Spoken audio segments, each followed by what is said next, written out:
घटनासार को ख़त्म करने के क्रम में ये 7वीं क्लास है। इसमें हम क्योंकि वन लाइनर कंप्लीट कर रहे हैं, ठीक है। तो वन लाइनर में जो आर्थिक वाले क्वेश्चंस हैं, आर्थिक वाले प्रश्न हैं, हम उनको ख़त्म कर रहे हैं। और ये वाली क्लास, इससे पहली वाली जो क्लास आई थी उसमें आधे जो आर्थिक वन लाइनर थे वो कंप्लीट हो चुके थे, और जो बाकी के बचे हुए हैं वो इस क्लास में कंप्लीट हो जाएंगे। इसके बाद में लगभग 2 क्लास और आएंगी जिनमें जितने भी वन लाइनर हैं वो सारे के सारे ख़त्म हो जाएंगे। अब वन लाइनर के बारे में हमने पहले भी बताया हुआ है, क्योंकि इसके लिए कुछ रिसर्च करनी पड़ती है और कुछ एक्स्ट्रा फैक्ट भी बताने पड़ते हैं, इसलिए इनको ख़त्म करने में समय अधिक लगता है, ठीक है। लेकिन जब हम आगे पहुंचेंगे और जहां एक एक टॉपिक बहुत ज़्यादा 2 3 3 4 4 पेज में है, तो हम उसमें से क्या करेंगे, क्योंकि उसमें से सारी चीज़ें याद करने वाली होती नहीं हैं, तो जो चीज़ें महत्वपूर्ण चीज़ होंगी वो बताएंगे, और जो अननेसेसरी चीज़ें होंगी उनको हटा देंगे, ठीक है। तो इसलिए उसमें क्या होगा कि अभी आपको मैगज़ीन ख़त्म होती हुई नहीं दिखाई दे रही होगी, ठीक है। तो इससे हतोत्साहित बिल्कुल नहीं होना है। जैसे ही हम आगे की न्यूज़ पर पहुँचेंगे जहाँ बड़ी बड़ी न्यूज़ हैं, तो उनमें से हम महत्वपूर्ण चीज़ों को ही याद करेंगे जो हमारे एग्ज़ाम के पॉइंट ऑफ व्यू से इम्पोर्टेंट है, ठीक है। तो वहाँ पर आपको मैगज़ीन ख़त्म होती हुई भी नज़र आएगी, ठीक है। लेकिन हमने वन लाइनर में जल्दी बता करके एक ही दिन में या 2 दिन में ख़त्म करके कोई भी जल्दबाजी इसलिए नहीं की है ताकि एग्ज़ाम के पॉइंट ऑफ व्यू से कोई भी चीज़ें छूटे ना, ठीक है। चलो तो पढ़ते हैं आगे। तो पहला पेज ये है, इसमें कहा गया है कि भारत सरकार के विद्युत मंत्रालय द्वारा 20 मार्च 2024 को किसे मिनी रत्न श्रेणी 1 कंपनी का दर्जा प्रदान किया गया है। इसका उत्तर है grid controller of India limited, यानी कि ग्रिड इंडिया, ठीक है। अब देखो इसमें हमने आपको बताया था एक बात कि देखो इसमें एक होती है मिनी रत्न, ठीक है, हमने पिछली क्लास में बताया था। दूसरी होती है नवरत्न, ठीक है, और तीसरी होती है महारत्न, ठीक है। अब ये कब से शुरू की गई, मिनी रत्न और नवरत्न कब से शुरू की गई? ये शुरू की गई थी आपकी 1997 से, और जो महारत्न योजना शुरू की गई थी वो 2010 से, ठीक है। अब क्या करना है आपको, सबसे पहले क्या करना है कि ये क्लास 7 है, ठीक है। आपको जाना है, अगर आपने नहीं की है तो आपको जाना है घटनासार की क्लास 6 में, ठीक है। क्लास 6 में जाना है, और उस क्लास को जब आप चलाएंगे तो शुरू के लगभग 10-15 मिनट में ही, शुरू के ही 10-15 मिनट में, या और भी पहले हो सकता है, शुरू के 5-6 मिनट में ही आपको ये वाली न्यूज़ इस तरीके की मिलेगी जिसमें हमने सही से चर्चा की है इनके बारे में, इनके क्राइटेरिया को बताया है, किस कंपनी को किस तरीके से, और इनके वर्गीकरण को भी बताया है, किसको कब महारत्न, नवरत्न और मिनी रत्न का दर्जा दिया जाता है ये भी बताया है, ठीक है। कितनी कंपनियां मिनी रत्न की हैं, नवरत्न की, महारत्न की, ये सारी जानकारी पहले से दी हुई है, ठीक है। तो वहाँ से जा करके आपको ये जानकारी जरूर देख लेनी है, ठीक। आगे आ जाते हैं। अगला है कि अप्रैल 2024 में चाइना मोबाइल को मोबाइल डेटा ट्रैफिक के मामले में पीछे छोड़ते हुए दुनिया की सबसे बड़ी उपभोक्ता कंपनी कौन सी बनी है? तो इसका उत्तर है रिलायंस जियो। देखो ये जो चाइना मोबाइल दिखाई दे रहा है, ये चाइना मोबाइल है, चाइनीज़ कंपनी एक, ठीक है। और ये भी एक कम्युनिकेशन के लिए यूज करी, मतलब सेवा प्रदान करने वाली एक कंपनी है। तो इसके अंतर्गत क्या है, कम्युनिकेशन के अलावा भी इसके हालांकि बहुत सारे क्षेत्रों में ये कार्य करती है, लेकिन मुख्य तौर पर कम्युनिकेशन के मामले में, ठीक है। तो इसका काम क्या है, तो ये ना डेटा ट्रैफिक के मामले में पूरी दुनिया में पहले नंबर पर थी, तो रिलायंस जियो ने इसको पीछे छोड़ते हुए पहला स्थान हासिल कर लिया है, ठीक है। आगे बढ़ते हैं। जो महत्वपूर्ण खबर होगी कि भाई ये खबर बहुत ज़्यादा महत्वपूर्ण है, उसके बारे में हम आपको बता देंगे, ठीक है। देख लेते हैं। अप्रैल 2024 में भारत में निर्मित इलेक्ट्रिक वाहनों का निर्यात करने वाली पहली बहुराष्ट्रीय कंपनी कौन सी बनी है? तो इसका उत्तर है फ्रांसीसी कार निर्माता कंपनी सिट्रोन, ठीक है। कौन सी है?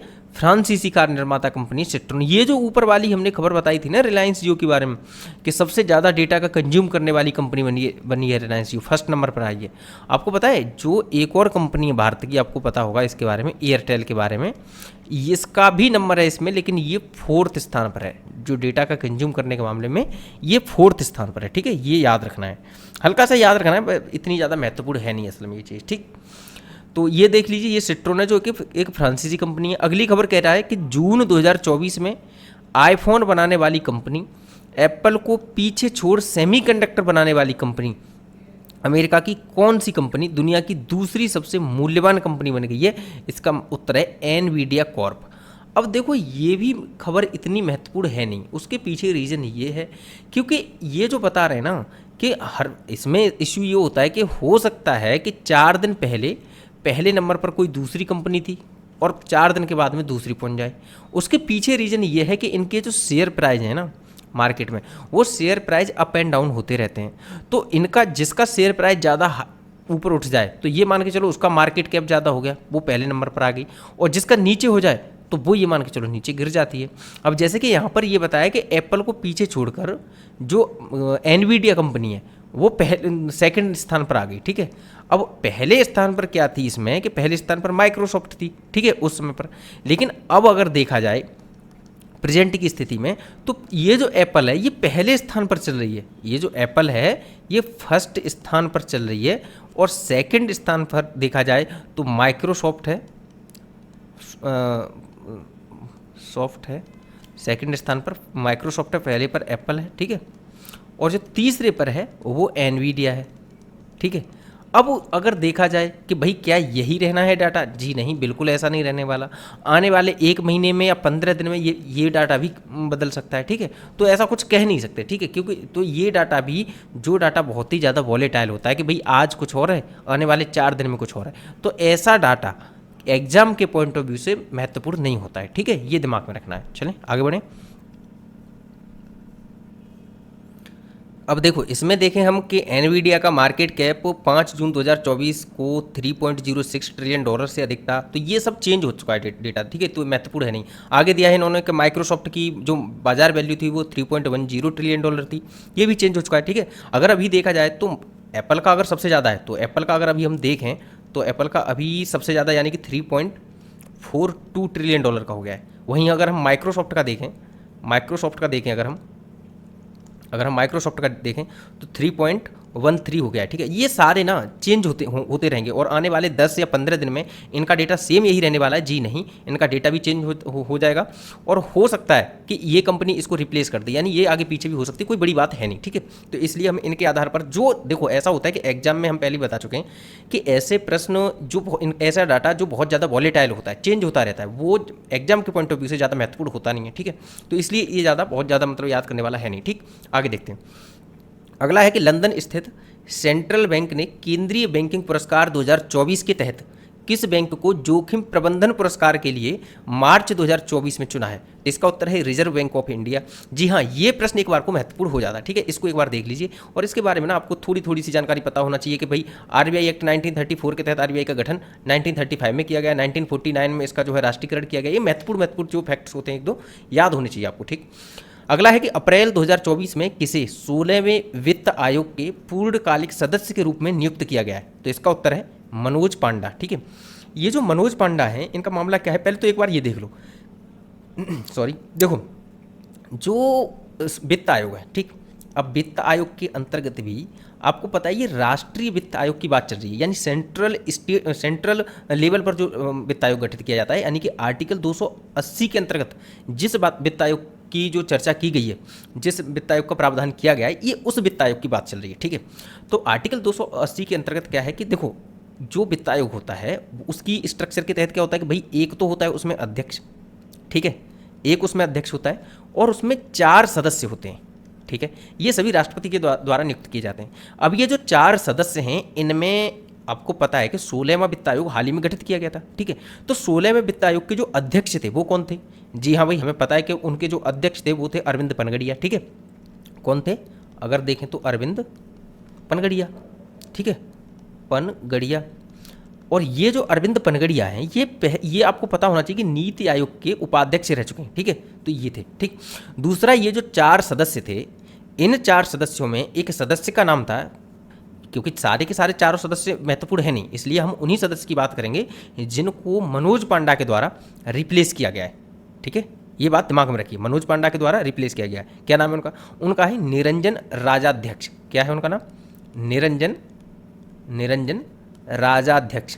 तो देखो क्या हुआ कि ये 4 सदस्य और एक ये अध्यक्ष नियुक्त हुए। अब इनमें जो निरंजन राजाध्यक्ष हैं ये इसको पद को ज्वाइन करना नहीं चाहते थे, किसी कोई कारणवश होगा उनका कोई पर्सनल मैटर, ठीक है। इसलिए इनके स्थान पर किसको नियुक्त किया गया है, इनको नियुक्त किया है मनोज पांडा को, ठीक है। ये बात समझ में आई, चलो ठीक है, ये नॉर्मल बात तो समझ में आ गई हमारे। अच्छा, इसके बारे में आपको एक दो चीज़ें और पता होना चाहिए कि जो अध्यक्ष हैं 16वां जो वित्त आयोग है उसके अध्यक्ष अरविंद पनगड़िया हैं, लेकिन आपको एक और बात पता होना चाहिए कि भाई 15 में के कौन थे, तो इसके एन के सिंह थे, ठीक है, एन के सिंह थे। और जो पहले के थे, जो पहला वित्त आयोग था जिसका गठन कब किया गया था, जी हाँ, इसके बारे में आपको पता होना चाहिए कि जो भारत का पहला वित्त आयोग था उसका गठन 1951 में किया गया था और इसके जो अध्यक्ष थे वो केसी नियोगी थे। कौन थे इसके अध्यक्ष, केसी नियोगी थे, ठीक है। ये महत्वपूर्ण एक दो चीज़ें पता होनी चाहिए। इनकी सिफारिशों के बारे में पता है आपको, करों का जो राज्य होते हैं उनका करों में हिस्सा किस तरीके से होना चाहिए। अगर मोटे तौर पर देखा जाए तो इसके जो वित्त आयोग होता है उसके कार्यों को इस तरीके से कहा जाता है कि भाई ये जो एक होता है कि वर्टिकल असमानता और एक होती है हॉरिजॉन्टल असमानता, ठीक है। तो जो वर्टिकल असमानता है और जो हॉरिजॉन्टल असमानता यानी कि असंतुलन है उसको खत्म करने के लिए होता है। अब जो वर्टिकल है वो किस तरीके से होगा कि भाई केंद्र के पास अगर फंड ज़्यादा है, ठीक है, तो केंद्र मान के चलिए सेंटर के पास फंड ज़्यादा है और वहीं स्टेट्स के पास कम है, ठीक है। तो ये क्या हो गया, ये हो गया एक तरीके का ऊर्ध्वाधर यानी कि वर्टिकल असंतुलन हो गया। तो इस असंतुलन को खत्म करने के लिए यानी कि सेंट्रल गवर्नमेंट से फंड ट्रांसफर करा जाए किसके पास, स्टेट गवर्नमेंट के पास में, तो ये क्या हो गया, ये हो गया हॉरिजॉन्टल जो असंतुलन है उसको खत्म करना। तो ये जो वित्त आयोग है इसकी सिफारिशें इस काम के लिए होती हैं, किसके लिए, कि जो वर्टिकल जो असंतुलन है उसको खत्म करने के लिए। दूसरा इसकी सिफारिशें हॉरिजॉन्टल असंतुलन को भी खत्म करने के लिए होती हैं। भैया हॉरिजॉन्टल असंतुलन क्या होता है, इसके तहत कुछ इस तरीके से हो सकता है कि मान के चलिए एक तरफ है केरल, दूसरी तरफ है उत्तर प्रदेश और तीसरी तरफ है हरियाणा। अब इसमें यह देखा जाएगा कि कौन सा राज्य ऐसा है जहाँ पर अधिक जनसंख्या है और जहाँ अधिक पैसे देने की आवश्यकता है वहाँ पर योजनाओं के खर्चे के लिए, और कहाँ पर कम की आवश्यकता है। मान के चलो हरियाणा संपन्न है और यहाँ की जनसंख्या भी कम है, वहीं उत्तर प्रदेश संपन्न नहीं है इतना और जनसंख्या भी अधिक है, तो इसलिए उत्तर प्रदेश को अधिक पैसे दिए जाएं और हरियाणा को कम दिए जाएं। यानी कि जो क्षैतिज स्तर पर राज्यों में जो असंतुलन है कि कोई राज्य अधिक सक्षम है कोई राज्य कम सक्षम है, तो इस संतुलन को भी खत्म करने के लिए सिफारिशें करता है ये वित्त आयोग, ठीक है। तो हम कह सकते हैं कि वित्त आयोग की जो सिफारिशें होती हैं वो हॉरिजॉन्टल और जो वर्टिकल जो असंतुलन होता है उसको खत्म करने के लिए होती हैं। करों में किस तरीके से भागीदारी होगी, इसके अलावा जो लोकल बॉडीज होती हैं उनको कितना अनुदान दिया जाए, ये सब सिफारिशें किसके द्वारा की जाती हैं, वित्त आयोग के द्वारा की जाती हैं। दूसरी बात, वित्त आयोग के द्वारा जो सिफारिशें की जाती हैं वो सिफारिशें ऐसा नहीं है कि वो गवर्नमेंट के ऊपर मतलब एक तरीके से कहा जाए तो बाध्यकारी नहीं है, यानी कि जो गवर्नमेंट सिफारिशें वित्त आयोग करेगा वो बाध्यकारी सिफारिशें नहीं होंगी, ठीक है। वो केवल सलाहकारी सिफारिशें होती हैं, केवल सलाह दे सकता है वित्त आयोग, ठीक है। ये बात समझ में आई, चलो ठीक है। और हाँ, इसके बारे में एक और बात आपको पता होना चाहिए कि पंचायतों की वित्तीय स्थिति के मूल्यांकन के लिए ना एक और वित्त आयोग गठित किया जाता है राज्य सरकारों में, और उसका आर्टिकल क्या है, जो पंचायतों की स्थिति को ठीक करने के लिए उनका जो वित्तीय स्थिति है उसके मूल्यांकन के लिए जो राज्य स्तर पर एक मतलब वित्त आयोग का जो गठन किया जाता है उसका आपको बताना है कि वह किस आर्टिकल के अंतर्गत है। ये आपके लिए प्रश्न है, ठीक है, ये आपको बताना है, ठीक। चलो इतनी बात समझ गए। अब देख लो अगला क्या है। अगला कहा है कि अप्रैल 2024 में जारी हुरून ग्लोबल यूनिकॉर्न इंडेक्स 2024 के अनुसार यूनिकॉर्न निर्माण के मामले में भारत की विश्व में रैंक कौन सी है, तो इसका उत्तर है तीसरी। सॉरी, अब देखो इसमें जो यूनिकॉर्न नाम आया है ये आपको पता होना चाहिए। तो यूनिकॉर्न के बारे में बस इतनी सी बात याद रखना कि अगर कोई स्टार्टअप है, ठीक है, कोई स्टार्टअप है, ठीक, कोई स्टार्टअप है, स्टार्टअप मतलब कि कोई नई कंपनी, ठीक है, इस तरीके से सोच के चलो, ठीक। कोई स्टार्टअप है और उसका जो मार्केट कैप है, उस स्टार्टअप का जो मार्केट कैप है वो $1 बिलियन से ज़्यादा है, तो उसे यूनिकॉर्न कहा जाएगा, ठीक है। ठीक है भाई, पूरी दुनिया में सबसे ज़्यादा यूनिकॉर्न यूएस के पास हैं जिसमें 702 हैं, वहीं दूसरे नंबर पर इसमें चाइना है, पहले नंबर पर यूएस है, दूसरे नंबर पर इसमें चाइना है जिसमें 302 हैं, और तीसरे नंबर पर इसमें भारत है जिसमें 113 यूनिकॉर्न है डेटा के अनुसार। लेकिन ये डाटा ऐसा नहीं है कि ये हमेशा स्टेबल रहने वाला डाटा है, ये डाटा भी चेंज होता रहेगा, ठीक है। तो इसमें आपको ये पता होना चाहिए कि असल में स्टार्टअप क्या होता है, ठीक, सॉरी, इसमें ये पता होना चाहिए कि यूनिकॉर्न क्या होता है, ठीक है, ये दिमाग में रखना है। चलिए आगे देखते हैं। अगला है कि मई 2024 में रिलायंस ने किस देश में किफ़ायती 5G टेलीकॉम उद्यम लॉन्च किया है। इसका उत्तर है घाना। तो घाना जब चर्चा में आया है तो घाना के बारे में आपको इसकी लोकेशन के बारे में हल्का सा पता होना चाहिए। जैसे कि ये देख रहे हो, ये वेस्टर्न अफ्रीका है। क्या है ये वेस्टर्न अफ्रीका है। और इसमें ये जो कोस्टल रीजन देख रहे हो, ये वाले देश, इसमें आपको घाना दिखाई दे जाएगा यहाँ पर। ये ग्रीन कलर का देखो ये, ठीक है, ये आपका घाना है। इसके बगल में जो है टोगो है और इसके बगल में बेनिन है, इसके बगल में नाइजीरिया है। ठीक, तो ये चीज़ आपको थोड़ी सी दिमाग में रखनी है कि घाना की लोकेशन किस जगह पर है। ठीक है, आगे आते हैं। अगला है कि 7 जून 2024 को आरबीआई द्वारा प्रस्तुत त्रैमासिक मौद्रिक समीक्षा में लगातार 8वीं बार ब्याज दरों को कितने % पर अब परिवर्तित रखा गया है? तो इसका उत्तर है 6.5%। देख लेना इस डाटा को एक बार, इतना खास महत्वपूर्ण नहीं है लेकिन फिर भी देख लेना। ठीक है, इसका जो ब्याज दरें हैं वो 6.5% हैं, ये याद रखना क्योंकि बहुत समय से परिवर्तित नहीं की गई हैं। ठीक, अगला है कि केंद्रीय मंत्री हरदीप सिंह पुरी ने मार्च 2024 में कहां पर वैकल्पिक ऑटो ईंधन एथेनॉल 100 को लॉन्च किया है? तो इसका उत्तर है नई दिल्ली में। एथेनॉल 100 के बारे में आपको हल्की सी एक दो चीज़ें पता होना चाहिए कि अगर हम एथेनॉल, वही एथेनॉल का मतलब क्या होता है, कोई भी गाड़ी चलती है पेट्रोल डीजल से चलती है, ठीक है, लेकिन अब उसकी जगह पर हम एथेनॉल भी यूज करने लगे हैं। तो पहले ये कहा गया था कि भाई एथेनॉल को हम 10% यूज करेंगे, फिर ये कहा गया कि भाई हम एथेनॉल को पेट्रोल में कितने 20% यूज करेंगे, फिर कि भाई 25% यूज करेंगे। लेकिन फिर हमने देखा कि एथेनॉल का अधिक यूज करने से ना क्या फ़ायदा क्या है, तो ये फ़ायदा है कि ये पॉल्यूशन कम फैलता है। चलो ठीक है, तो फिर जो एथेनॉल 100 है उसके अंतर्गत क्या है कि तो भाई एथेनॉल 100 एक ऐसा ईंधन है जिसमें एथेनॉल की जो मात्रा होती है, एथेनॉल यानी कि C2H5OH यानी कि एथिल एल्कोहल, ठीक है, ये शराब की बात चल रही है, एथिल एल्कोहल, ठीक है, शराब में जो कोई लोग वाइन पीते हैं उसमें 40 से 45% तक एथिल एल्कोहल पाया जाता है, एथेनॉल पाया जाता है। ठीक है, ये इसी एथिल एल्कोहल यानी कि एथेनॉल की बात चल रही है। तो ये अगर हम बात करें एथेनॉल 100 में कितने % होता है, तो ये फैक्ट आपको याद रखना है कि 92 से 94% एथेनॉल होता है, यानी कि एथिल एल्कोहल होता है, एल्कोहल होता है किसमें, एथेनॉल 100 में। ये याद रखना, इसको आपको याद रखना है कि एथेनॉल 100 में 92 से 94% एथिल एल्कोहल होता है। ठीक है, और इसमें अगर और एक और बड़े डाटा की बात करी जाए तो लगभग 4 से 5% मोटर स्प्रिट होती है, 4 से 5% मोटर स्प्रिट होती है। ठीक है, ये हल्का सा दिमाग में रखना ही रखना है आपको। ठीक है, चलो आगे देखते हैं। अगला है कि वह राज्य जिसके माजुली मुखौटे याद रखना, माजुली मुखौटे और पांडुलिपि पेंटिंग को मार्च 2024 में जीआई टैग प्रदान किया गया है, तो इसका उत्तर है असम। ये आपको दिमाग में रखना है कि माजुली मुखौटा और जो पांडुलिपि पेंटिंग है वो कहाँ से संबंधित है, तो वो असम से। ठीक है, ये याद रखना। जीआई टैग कितने साल के लिए दिया जाता है, 10 साल के लिए दिया जाता है। ये एक ऐसा भौगोलिक संकेतांक होता है जिसके अंतर्गत के कोई किसी क्षेत्र की अगर फेमस चीज़ है तो उसको रिजर्व करने के लिए उसी क्षेत्र के लिए, ताकि रोजगार वगैरह उस क्षेत्र के लोकल लोगों को मिल सकें, ये जो सुविधा वो प्रोवाइड करी जाती है। ठीक है, तो इसके तहत क्या है कि उसकी नकल नहीं कर सकता कोई, ठीक, कॉपी नहीं कर सकता। और वहीं अगर हम पेटेंट की बात करें तो पेटेंट आपको पता होना चाहिए कि 20 साल के लिए दिया जाता है, वहीं जीआई टैग जो है 10 साल के लिए दिया जाता है। ये महत्वपूर्ण चीज़ें होती हैं जो फैक्ट आपको याद होने चाहिए। ठीक है, अगला देखो, अगला है कि 24 फरवरी 2024 को प्रधानमंत्री नरेंद्र मोदी ने 1.35 लाख करोड़ रुपए से अधिक के निवेश वाली दुनिया की सबसे बड़ी किस योजना की शुरुआत की है? तो इसका उत्तर है अनाज भंडारण योजना। देखो ये जो है ये महत्वपूर्ण है। ठीक है, कुछ प्रश्न होते हैं, कुछ ऐसे प्रश्न होते हैं जो सच में महत्वपूर्ण होते हैं और कुछ प्रश्न ऐसे होते हैं जो महत्वपूर्ण नहीं होते। तो जो महत्वपूर्ण होते हैं उस पर हम खुल के चर्चा कर देते हैं थोड़ा सा बढ़ा करके, और जो महत्वपूर्ण नहीं होते वो वन लाइनर में ही खत्म करके आगे बढ़ जाते हैं। ठीक है, तो ये ना ये प्रश्न महत्वपूर्ण है, इसकी तो आपको डेट भी याद होनी चाहिए कि 24 फरवरी 2024, महीना बिल्कुल याद रखना है आपको, फरवरी में लॉन्च की गई है। योजना क्या है, अनाज भंडारण योजना। इसका उद्देश्य क्या है, सवाल ये बनता है। तो देखो आपको पता होना चाहिए पैक्स क्या होते हैं, क्या पैक्स क्या होते हैं। अब देखो उद्देश्य अल्टीमेट ये है कि जो किसान हैं उनको इतना वित्तीय सहायता दी जा सके ताकि वो अपने अनाज को भंडारण कर सकें ठीक ठाक तरीके से। ठीक है, ये है उद्देश्य।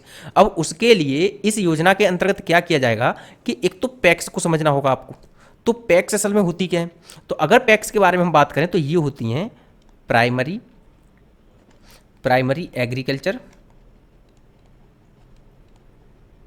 एग्रीकल्चर, और आगे कहा जाए तो credit primary agriculture credit societies. ठीक है,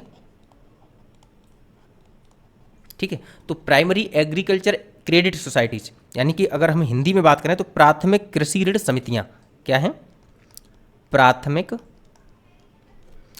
कृषि ऋण समितियां। ठीक है, ये हो गया। अब इसमें देखो क्या होता है कि मान के चलो कुछ ऐसे लोग हैं, ये कुछ ऐसे होते हैं जो नॉर्मल किसान होते हैं, उनको इकट्ठा किया जाता है। तो मान के चलो ये कुछ ABCD, ये 4 किसान हैं, ठीक है। अब इनसे लिया जाएगा, इससे ले लिए 10 रुपये, इससे ले लिए 10 रुपये, और इससे ले लिए 10 रुपये, और इससे ले लिए 10 रुपये, ठीक है। और ये कुल मिलाकर के कितने हो गए, ये हो गए 40 रुपये, ठीक। और ऐसे ही और भी मेंबर होंगे, ठीक है। तो सभी से पैसा लिया जाता है और इसमें रख लिया जाता है, ठीक है। या फिर हो सकता है कि इन सभी से 50-50 रुपये ले लिए जाए, ठीक है। अपनी मात्रा के अनुसार कुछ ले लिया जाता है, सभी से पैसा लिया जाता है, ठीक। और ऐसे करके ये सिर्फ ABCD नहीं, मतलब बहुत सारे मेंबर हैं इसके, ठीक। तो इसके तहत मान के चलो इन्होंने पैसा इकट्ठा कर लिया यहाँ पर 1000 रुपये, ठीक है। अब क्योंकि इन्होंने दिए तो केवल 10 रुपये हैं, ठीक है, लेकिन यहाँ पर ये इकट्ठे कितने हैं, यहाँ पर पूल में इकट्ठे हैं 1000 रुपये। तो जिसने 10 रुपये भी दिए हैं, अगर इसको आवश्यकता है 100 रुपये की, ठीक है, तो इस व्यक्ति को वो 100 रुपये इस पूल में से दे दिए जाएंगे, ठीक है। और जब इसकी आवश्यकता खत्म हो जाएगी तब ये अल्प ऋण पर जो अल्प इसका जो ब्याज होगी उस पर ये पैसे वापस कर देगा। वहीं अगर ये बैंक वगैरह के पास जाता है तो इसको यही लोन बहुत महंगी पड़ेगी। तो इसलिए इनकी सहायता करने के लिए ये जो एक स्ट्रक्चर बन गया, ये जो एक संस्था बन गई, इस संस्था को कहा जाता है पैक्स, यानी कि प्राइमरी एग्रीकल्चर क्रेडिट सोसाइटीज़, ठीक है। चलो ठीक है, देखने में बड़ा अच्छा लग रहा है, लेकिन ये सब कुछ अच्छा नहीं है, कुछ समस्याएं भी होती हैं। अच्छा, समस्या क्या है? पहली समस्या तो यही है कि मान के चलो इन मेंबर्स के पास में पैसा ना हो और ये पैसा 10-10 रुपये ना दे पाएँ, ठीक है, लेकिन आवश्यकता इनको हो 100 रुपये की और पैसा ना दे पाएँ, पहली समस्या। दूसरी समस्या ये हो सकती है कि इन्होंने पैसे दिए, 1000 रुपये इकट्ठे हो गए, लेकिन इनमें से मान के चलो 20 मेंबर हैं और मान के चलो, या फिर इससे ज़्यादा मेंबर हैं, 50 मेंबर हैं मान के चलो। अब अगर हमारे पास 1000 रुपये इकट्ठे हुए 10-10 रुपये थे, तो हम ये मान के चल सकते हैं कि 100 मेंबर हैं, ठीक है। तो 100 मेंबर हैं और इनमें से मान के चलें आप कि अब 10 लोगों को आवश्यकता है, 100, या फिर हम कह सकते हैं कि 15 लोगों को आवश्यकता है पैसों की, ठीक है, हम ये मान के चल रहे हैं। और उनमें से हमने देखा कि हमारे पास है पूल में केवल 1000 रुपये और इन सबको 100-100 रुपये देने हैं। तो होगा क्या कि 10 लोगों को तो हम पैसे दे देंगे, लेकिन 5 लोग रह जाएंगे। तो ऐसी स्थितियां यहीं पर फ्लॉप होती हैं पैक्स, यहीं पर प्रॉब्लम्स आती हैं पैक्स के सामने, क्योंकि इनके पास पैसा नहीं होता। क्या ये समझ में आया? मैंने इतनी जो बात आपको बताई है कुल मिला के, वो मैंने ये समझाने का प्रयास किया है कि पैक्स के पास जो पैसे आते हैं, अपेक्षाकृत ऐसा भी हो सकता है कि उसकी डिमांड जो है ज़्यादा हो, जितना इनके पास जो पैसा आया है, जितनी इनके पास सप्लाई है, हो सकता है कि डिमांड इससे ज़्यादा हो पैसे की, ठीक है। तो ऐसी स्थिति में अब इनके द्वारा कैसे सहायता की जाए, एक सवाल ये बनता है, ठीक है। तो नरेंद्र मोदी सरकार ने जो अनाज भंडारण योजना लेके आए हैं, उसके तहत क्या है कि पैक्स को कनेक्ट किया जाएगा नाबार्ड के साथ में। चलो भाई, ये समस्या क्या हुई? ये नाबार्ड क्या है? देखो, नाबार्ड के बारे में आप सभी को पता होगा कि 1982 में इसकी स्थापना हुई थी और जो कमेटी थी वो शिवरामन समिति थी, ठीक है। चलो ठीक है, इतनी बात पता है। लेकिन नाबार्ड का काम क्या होता है? तो इसका काम होता है रीफाइनेंस करना। दोबारा समझो, नाबार्ड कभी भी किसी भी किसान को डायरेक्ट लोन नहीं देती है। दोबारा बोल रहा हूँ, नाबार्ड कभी भी किसी किसान को डायरेक्ट लोन नहीं देती है। ये उन संस्थाओं को लोन देते हैं जो किसानों को लोन देते हैं। समझ में आया? इसीलिए ये नाबार्ड है, फाइनेंस नहीं, इसको रीफाइनेंस बोला जाता है, एक रीफाइनेंस संस्था है, ठीक है। अब देखो इस पैक्स को, क्या ये पैक्स किसानों को ऋण देती हैं? जी हाँ, बिल्कुल देती हैं। तो इन पैक्स को नाबार्ड से कनेक्ट कर दिया जाएगा। अब सुनो, क्योंकि 15 लोगों को फाइनेंस की आवश्यकता थी, 10 को दे दिया था पैक्स ने, 5 के लिए जरूरत थी ना, तो इन 5 को पैक्स के द्वारा पैसा दिया जाएगा नाबार्ड से लेकर के, ताकि ये 5 भी जो है अनाज भंडारण के लिए जो विशेष सुविधाएं वो कर सके। क्या समझ में आया बात कहाँ चल रही है? जी हाँ, कुल मिलाकर के बात ये है कि ये जो पैक्स को नाबार्ड से कनेक्ट करके अनाज भंडारण योजनाओं को सफल बनाए जाने के लिए प्रयास किया जा रहा है, ठीक। इतनी बात समझ में आई? आगे बढ़ते हैं, चलिए अगली न्यूज़ देखते हैं। अगली न्यूज़ क्या रखी है कि 12 फरवरी 2024 को किन 2 देशों ने अपने यहाँ UPI पेमेंट सिस्टम को लॉन्च किया है? तो इसका उत्तर है श्रीलंका और मॉरिशस। जी हाँ, इस फैक्ट को भी याद रखना है आपको, ठीक है। अगला है कि प्रधानमंत्री नरेंद्र मोदी ने PM सूर्य घर मुफ्त बिजली योजना को कब लॉन्च किया है? तो इसका उत्तर है 13 फरवरी 2024। ये फैक्ट भी आपको याद रखना है और साथ ही साथ में आपको महीना भी याद रखना है और साथ ही डेट भी याद रखनी है कि 13 फरवरी 2024 को लॉन्च किया है, ठीक है। इस योजना के तहत क्या है कि नरेंद्र मोदी सरकार ने क्या किया है कि 300 यूनिट मुफ्त बिजली दी जाएगी। पहली बात ये, 300 यूनिट तक अगर किसी का बिल आता है तो 300, ये 3000 लिख गया है, 300 यूनिट तक अगर किसी का बिल आता है तो फ्री ऑफ कॉस्ट रहेगा, ठीक है। लेकिन इसके लिए क्या करना होगा? इसके लिए सोलर पैनल लगवानी होगी अपनी छत पर, ठीक है। सोलर पैनल लगवानी होगी अपनी छत पर जो भी होंगे लाभार्थी, ठीक। और इसकी जो भी क्राइटेरिया के अंतर्गत आते होंगे उनको, ठीक है। आगे बढ़ते हैं। अगला है कि फरवरी 2024 में नीति आयोग ने बंजर भूमि को खेती और वानिकीकरण के माध्यम से, वानिकीकरण मतलब समझते हो, यानी कि वनों को वन लगाया जाना, अर्थात पेड़ों को लगाया जाना, ठीक है। वानिकीकरण के माध्यम से परिवर्तित करने के लक्ष्य वाली किस पहल को शुरू करने की घोषणा की है?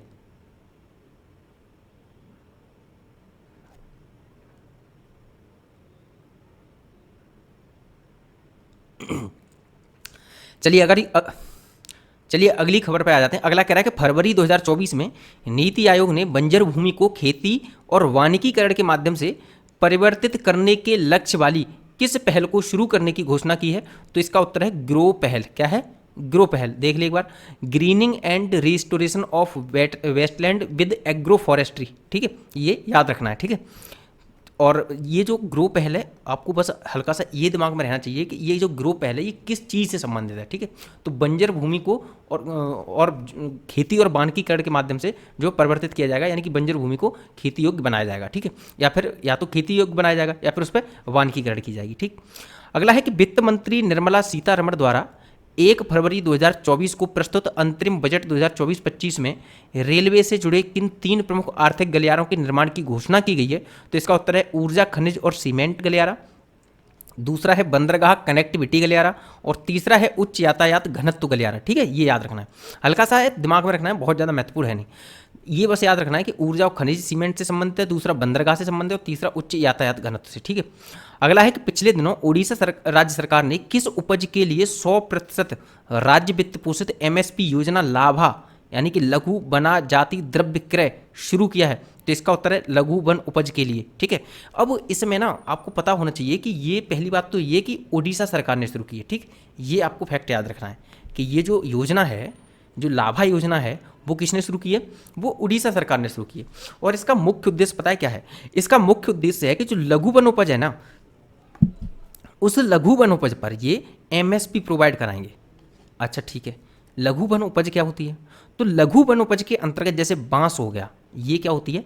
ये जनजातीय लोगों के लिए आय के स्रोत होते हैं, ठीक है। बांस हो गया, या फिर मान के चलिए बैंत हो गया, ठीक, या फिर मान के चलिए हम एक तरीका गोंद हो गया, ठीक, गोंद भी होता है, शहद हो गया, ये भी पाया जाता है, ठीक।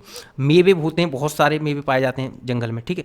इसके अलावा डाई होती है, रेजिन होती है, ठीक, डाई होती है, रेजिन होती है, और भी सही कई, जैसे कि लाख भी होता है, ठीक, लाख है, रेशम है, ठीक। और आपको पता है कुछ जंगली फल भी होते हैं जो नॉर्मल हम फल खाते हैं उनकी अपेक्षा अलग होते हैं, ये जंगली फल ऐसे कुछ होते हैं, ठीक है।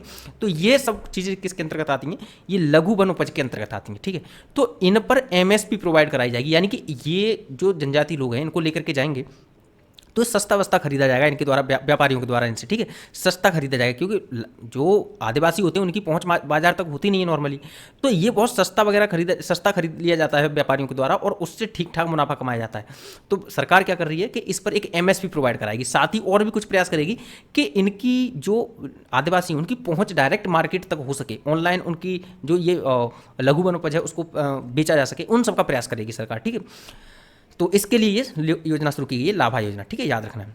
अगला है कि अंतरिम बजट 2024-25 में भारत सरकार द्वारा घोषित पूंजीगत व्यय की राशि क्या है? तो इसका उत्तर है 11.11 लाख करोड़। इतना महत्वपूर्ण है नहीं, आगे बढ़ते हैं, ठीक। अगला है कि 1 फरवरी 2024 को घोषित अंतरिम बजट 2024-25 में लखपति दीदी योजना का लक्ष्य 2 करोड़ से बढ़ाकर कितने करोड़ कर दिया गया है? तो इसका उत्तर है 3 करोड़। हाँ, ये महत्वपूर्ण है, ठीक है। इसके तहत क्या है कि ये जो लखपति दीदी योजना है ना, ये आपने कई बार देखा होगा, ठीक है, लखपति दीदी योजना, ठीक। जो पीएम सूर्य घर बिजली योजना है वो भी आपको याद रखनी है, और लखपति दीदी योजना है ये भी आपको दिमाग में रखनी है। तो ये जो लखपति दीदी योजना है ना, इसके बारे में आपको क्या याद रखना चाहिए? इसके बारे में आप, अच्छा उसके बारे में जो पीएम सूर्य घर बिजली योजना है, याद रखना 300 यूनिट बिजली का, ठीक है, फ्री कर दी जाएगी अगर सोलर पैनल लगवाएंगे अपनी छत पर, ठीक। और इसके तहत क्या है, ये एक अगर देखा जाए तो ये एक प्रकार की जो योजना है वो स्किल्ड ट्रेनिंग स्कीम है। क्या कह सकते हैं इसको एक स्किल्ड ट्रेनिंग स्कीम हम कह सकते हैं, ठीक है। ये जो योजना है ये एक स्किल्ड ट्रेनिंग स्कीम है वुमेन के लिए, ठीक है भाई। और इसमें क्या है कि इसके तहत क्या है कि जो महिलाएं हैं उनको 1 से 5 लाख की लोन भी प्रोवाइड कराई जाएगी, ठीक है। और कमाल की बात यह है कि 1 से 5 लाख की जो लोन प्रोवाइड कराई जाएगी उस लोन पर कोई भी ब्याज दर नहीं ली जाएगी, ठीक है। स्किल भी दी जाएगी महिलाओं को, और 1 से 5 लाख की जो है लोन भी प्रोवाइड कराई जाएगी, ताकि ये जो महिलाएं हैं वो उद्योगों में यानी कि अपना खुद का कोई भी बिजनेस, कोई छोटा मोटा काम करना चाहें तो आसानी से कर पाएँ, ठीक है। उनको सेल्फ डिपेंडेंट करने के लिए योजना शुरू की गई है। और 1 से 5 लाख का लोन प्रोवाइड कराया जाएगा विदाउट ब्याज का, ठीक है, ये याद रखना है। और स्किल भी प्रोवाइड कराई जाएगी, ये नहीं कि पैसा दे दिया स्किल आती नहीं, या स्किल दे दी पैसा नहीं, दोनों चीज़ें, स्किल भी और पैसा भी, ठीक है, याद रखना। और पहले क्या था कि इसमें 2 करोड़ महिलाओं को ये सब कराया जाएगा, लेकिन अब इसके तहत क्या कर दिया गया है कि भाई 3 करोड़ महिलाओं को ये सुविधा प्रोवाइड कराई जाएगी, ठीक है, ये लक्ष्य रख दिया गया है। आगे बढ़ें। चलो अगला है कि जनवरी 2024 में कंपनी उत्पादन लिंक्ड प्रोत्साहन यानी कि PLI, ठीक है, PLI योजना के लिए पात्र बनने वाली पहली भारतीय ई स्कूटर कंपनी कौन सी बनी है? तो इसका उत्तर है ओला इलेक्ट्रिक कंपनी, ठीक है। ये PLI क्या है इसके बारे में पता होना चाहिए। अगर देखा जाए तो इसका मतलब होता है प्रोडक्शन, इसकी फुल फॉर्म याद रखिएगा, ठीक है, एक बार आ चुकी है एग्जाम में। इसका मतलब है प्रोडक्शन लिंक्ड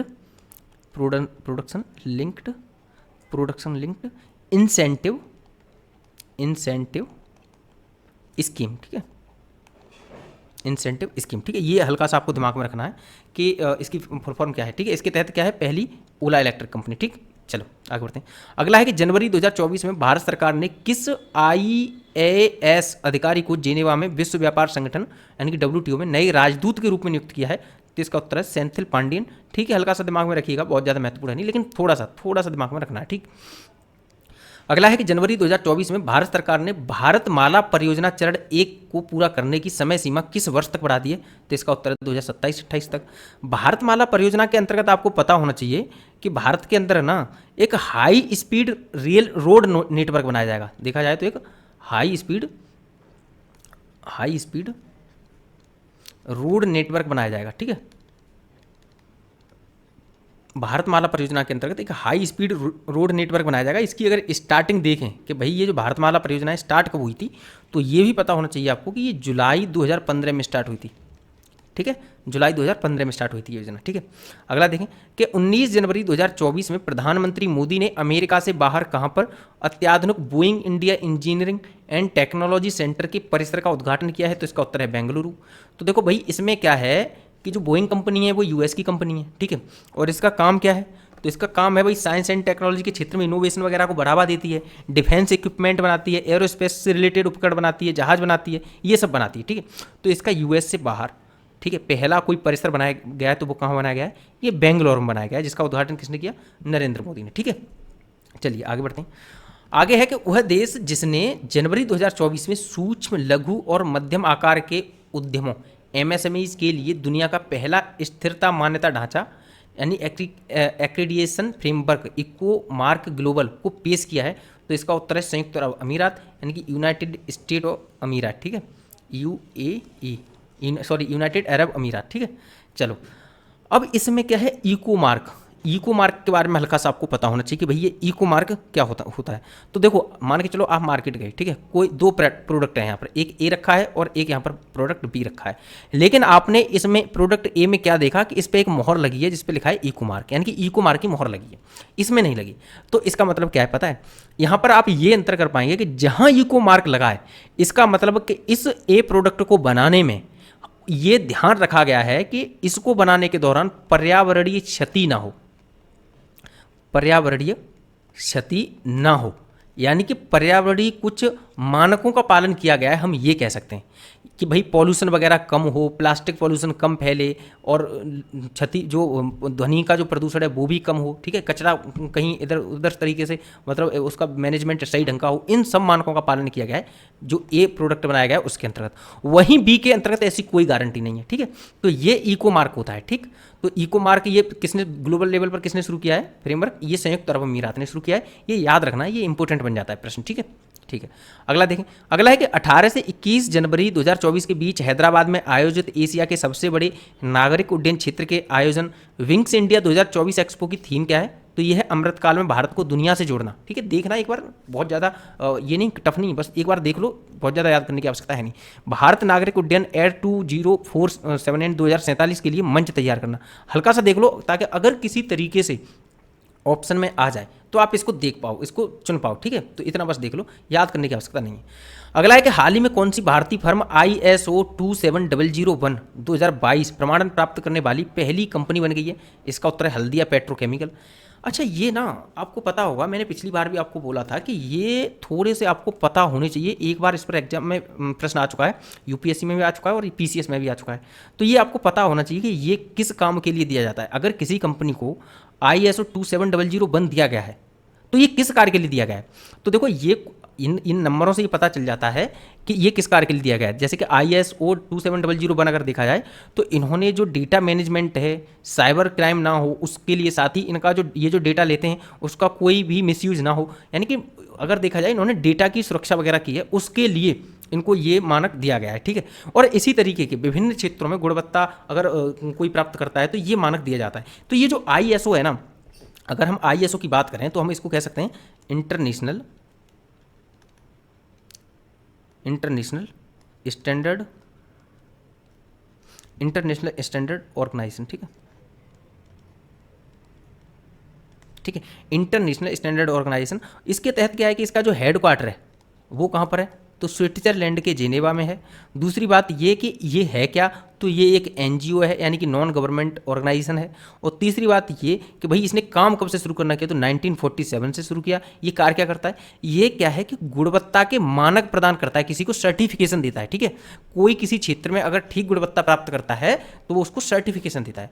फिर ये बात आती है कोई किस तरह का सर्टिफिकेशन, मतलब कौन सा सर्टिफिकेशन होता है, तो और किन किन मामलों में दिया जाता है। तो देखो अगर हम देखा जाए तो एक बार इधर देखो, इसको आप देखो एक बार, जैसे कि ISO 9001 अगर किसी को सर्टिफिकेशन दिया गया है तो इसका मतलब ये है कि उसने गुणवत्ता ठीक रखी है। ठीक है, अगर किसी को ISO 14001 दिया गया है, इसका मतलब ये है कि उसने पर्यावरणीय प्रबंधन में ठीक ठाक किया है। ठीक है, अगला अगर ये है कि ISO 22000 दिया जाए तो इसका मतलब ये है कि खाद्य सुरक्षा में उसने बेहतर किया है। ठीक, वहीं एक बार सबसे नीचे वाला देखो, ISO या IEC 27001 जिसकी अभी हम चर्चा कर रहे थे, अगर हम देखें, देखो ये कौन सा है, 27001। ठीक है, तो ये दिया गया है। तो ये किसके लिए दिया जाता है, जो सूचना है उसके सुरक्षा प्रबंधन के लिए। ठीक है, सूचना का सुरक्षा प्रबंधन के लिए। तो ये एक बार आप लोग देख लीजिएगा और ये दिमाग में रखिएगा, ये महत्वपूर्ण है, कुछ याद रखिए। ये पहला याद रखिए, ये दूसरा याद रखिए, ये तीसरा याद रखिए। ठीक है, और इसके अलावा आपको ये भी याद रखना है चिकित्सा उपकरण के लिए। ठीक है, सस्टेनेबल आयोजन के वाला भी याद रखना है। और इसके अलावा अगर आप याद करना चाहते हैं इसमें से, तो इसके अलावा आप इसको याद रखिए, ISO 26000 सामाजिक उत्तरदायित्व के लिए। उसके अलावा आप एक बार ISO 31000 जोखिम प्रबंधन के लिए याद रखिए। एक बार ISO 3166 देश कोड का थोड़ा सा दिमाग में रखिए, ज़्यादा महत्वपूर्ण है नहीं। और ये याद रखनी सूचना प्रबंधन के लिए। और एक ये ऊर्जा प्रबंधन वाला भी ISO 50001, ये भी याद रखना है। ठीक है, तो ये जो हमने अभी तक क्लास की है इसमें क्या है कि जो वन लाइनर हैं उनमें जो आर्थिक जो है वो खत्म हो चुके हैं, लगभग 2 क्लास और आएंगी। उसके बाद में जो वन लाइनर हैं सारे खत्म हो जाएंगे। इसके बाद में ये जो जिन लोगों की इंग्लिश मीडियम है वो देख सकते हैं, इसमें हमने इंग्लिश मीडियम की सारी जो है ट्रांसलेट करके डाल दी है ताकि आप लोग यहाँ से कंप्लीट कर पाएँ। तो आज की क्लास में इतना ही, नेक्स्ट क्लास में मिलते हैं। Thank you so much.